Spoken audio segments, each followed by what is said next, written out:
Hey everyone, this is Abby, Purple Cottage Crafts. This is just so you have something to look at while I'm talking. This isn't going to be a craft video. This is actually kind of a request from me and my family to all of you out there. I know I have a lot of you friends out there who are Christian and pray. And so I'm just coming to you guys asking if you could please say a prayer for my mom and my family. My mom was diagnosed with she had to go to the hospital on Sunday. My brother took her out there. He's her primary caregiver because he literally lives right down the road from my mom, and I don't live in the same town as my mom. And she was given a bunch of tests and everything to find out what was wrong, and her COVID test came back positive. My mom is 81. She is a breast cancer survivor, thyroid cancer. She's had a stroke. She's got a laundry list of things wrong with her, and her doctor told us early this year that if she was to ever get COVID, that she probably wouldn't survive it because of her age and all of her medical stuff. So we as a family have been working really hard to keep her isolated and taking things over and things like that. Um, I since I don't work and I'm on disability, I am not really around anybody, and so it's been fine for me to go over and see her and my brother and some other family members. The doctor was fine with that, and so Saturday, or excuse me, Friday, I had Kyron last week over Thanksgiving, and that's my 3-year-old grandson, for those who don't know. And because his parents had to work, and we baked cookies and stuff, and we took him over to my mom on Friday. And she was fine. She didn't feel sick. She was like normal. If she would have felt any kind of way, she definitely would have told me, so we wouldn't go over there. And we were there for about 4 hours. It's been a while since she's seen Kyron because he lives about an hour away from us, and because of everything, she's not able to drive.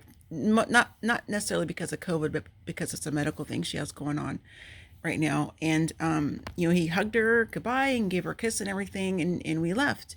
And then Saturday was fine. I took him home, and then Sunday morning, early afternoon, I was out in my craft room working on something, and I started to not feel very good, and I was like nauseous and just didn't feel very good. And I there was no reason for me to feel that way, and so I just ended up coming in the house laying down, and I felt like I had a cold and all that kind of stuff.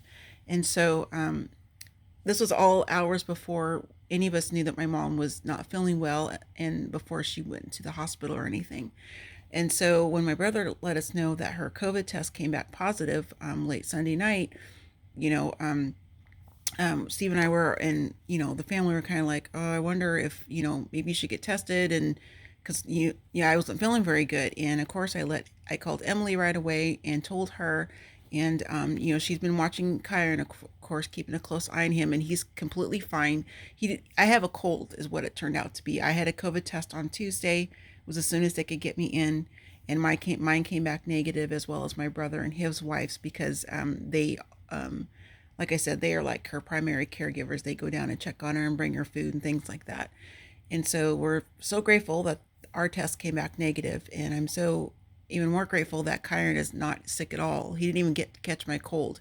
It was just coincidental that I started to not feel good, just a couple days after being at my mom's house. And so I'm just so thankful to God that we don't have it, and that my precious grandson, of course, isn't sick at all.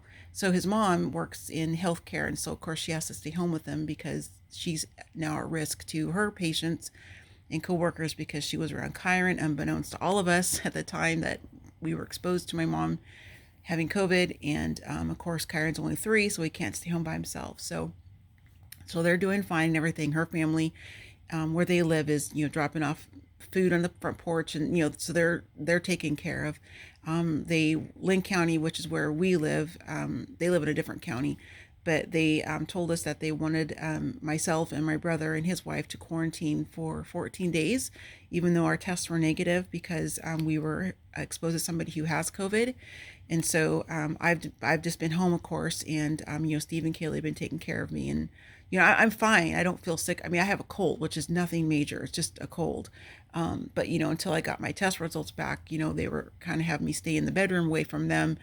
Of course, just but they were already exposed to me because I was home. So anyway, we were just trying to be safe and take precautions and whatnot. So my brother sent us, me, my sisters, my three sisters, a text this morning that he had to call 911. He went down to check on my mom this morning, and she was having difficulty breathing. And they told her that if that was to happen, that she was to call ambulance immediately, not to, have my brother bring her out or anything. They wanted her to come get picked up right away and brought to the hospital. So they did that.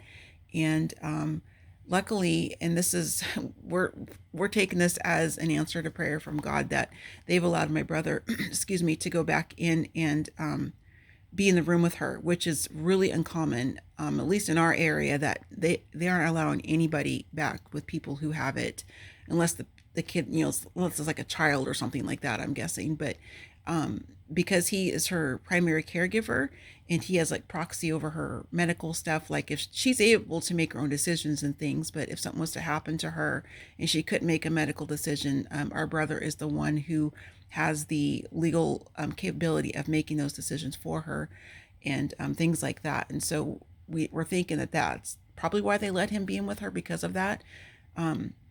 And we're just so grateful for that, because he's able to read our text to him, letting her know we love her and that we're praying for her and everything like that. Because her biggest fear has been that she would be alone out there.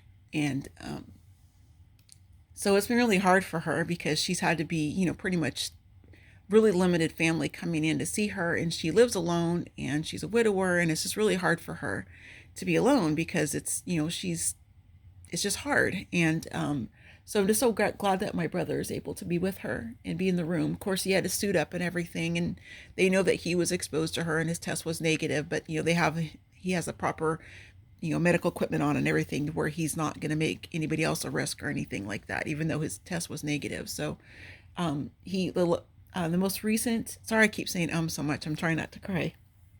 I just did it again.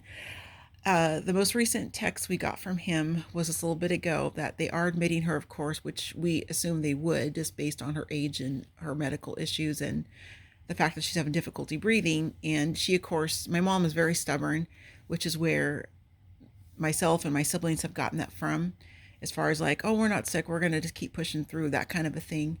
And she said, no, I want to go home. And my brother's like, Mom, there's no way they're going to let you go home when you can't even breathe, on your own and stuff like that. And so, he's like, you don't have a choice type of thing. And, so she's, resolved to that, of course. And so they've given her steroids via IV to help her breathe better.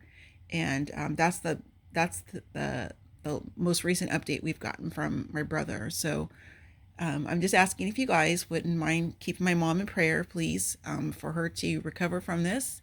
And she's got a lot of medical things, and we are not ready for her to go. So we're all praying that she's going to be fine, and that they're going to get her breathing under control, and that, that they got her out there in enough time to where she will be okay, and all of that. So for those of you who aren't interested, like, in anything non-crafty, I'm sorry for putting something like this on my channel when I'm all about, crafty. Well, it's about my family stuff too, but I'm just reaching out to you guys, because, you guys are a big support to me with my stuff, and I just appreciate that. So, and I will keep you guys updated as I know more.